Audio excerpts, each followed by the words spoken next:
সবাইকে আমার ইউটিউব চ্যানেলে স্বাগত।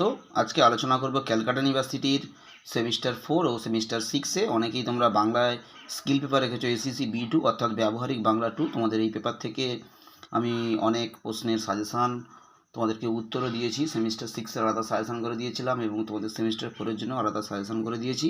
সেই সাজেশান অনুসারে তোমাদের যে বড় প্রশ্ন এবং টিকা থাকে তার অনেক উত্তরে আমি আপলোড করে দিয়েছি এবং শর্ট প্রশ্নটা অনেক উত্তর তোমাদেরকে দিয়েছি। আজকে তোমাদেরকে ভিডিওতে একটা গুরুত্বপূর্ণ 5 নম্বরের প্রশ্নের উত্তর দেব।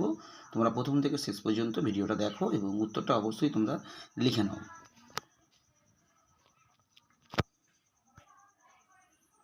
প্রশ্নটা তোমাদের নানা রকমভাবে ঘুরিয়ে আসতে পারে পরীক্ষায়।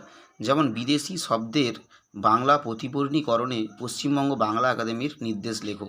প্রশ্নটা এভাবে না এসে এভাবে আসতে পারে যে বিদেশি শব্দের যখন বাংলায় কোনো বিদেশি শব্দকে যখন বাংলায় রূপান্তরিত করা হয় বা রূপান্তর করা হয় তখন পশ্চিমবঙ্গ বাংলা একাডেমি কী কী নির্দেশ দিয়েছে।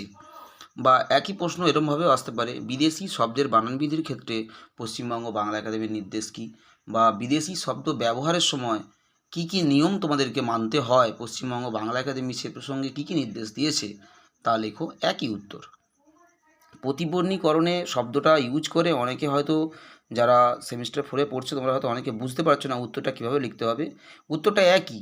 কোনো বিদেশি শব্দকে যখন বাংলায় ব্যবহার করা হয় তখন বানানের ক্ষেত্রে কোন কোন নিয়ম মানা হয় সেটাই লিখতে বলেছে। বা প্রশ্নটা ঘুরিয়ে থাকতে পারে যা কোনো বিদেশি শব্দকে বাংলায় রূপান্তরিত করার সময় কোন কোন নিয়ম মানতে হয়, একই উত্তর। প্রশ্নটা সোজা বাংলা কোথায় হলো যে কোনো বিদেশি শব্দের বানান বিধি লেখো। সোজা একদম সহজ প্রশ্নটা হলো এটাই যে বিদেশি শব্দের বানান বিধি লেখো পশ্চিমবঙ্গ বাংলা একাডেমির নির্দেশ অনুসারে।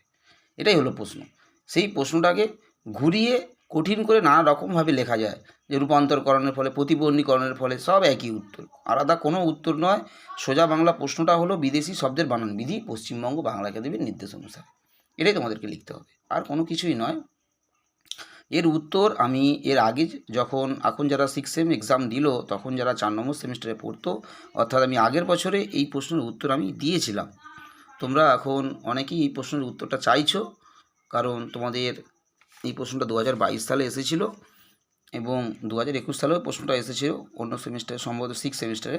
তোমাদের সম্ভবত 2022 সালে প্রশ্নটা এসেছিলো, তাই অনেকেই তোমরা উত্তরটা বুঝতে পারছো না, অনেকেই তোমরা কমেন্ট করেছিলে উত্তরটা আপলোড করে দেওয়ার জন্য। আমি তোমাদেরকে আপলোড করে দিলাম। আরও তোমরা যে প্রশ্নগুলো উত্তরের জন্য আবেদন করেছো অর্থাৎ কমেন্টে লিখেছো তার উত্তর আমি তোমাদেরকে আপলোড করে দেবো। তোমরা একটু অবশ্যই ফলো রাখবে, আসলে অনেকগুলো বিষয় তো তাই একটু সময় লাগছে। তোমরা অবশ্যই ফলো রাখবে, উত্তর আমি অবশ্যই আপলোড করে দেবো। সবাই ভালো থেকো, সুস্থ থেকো, সবাইকে নমস্কার।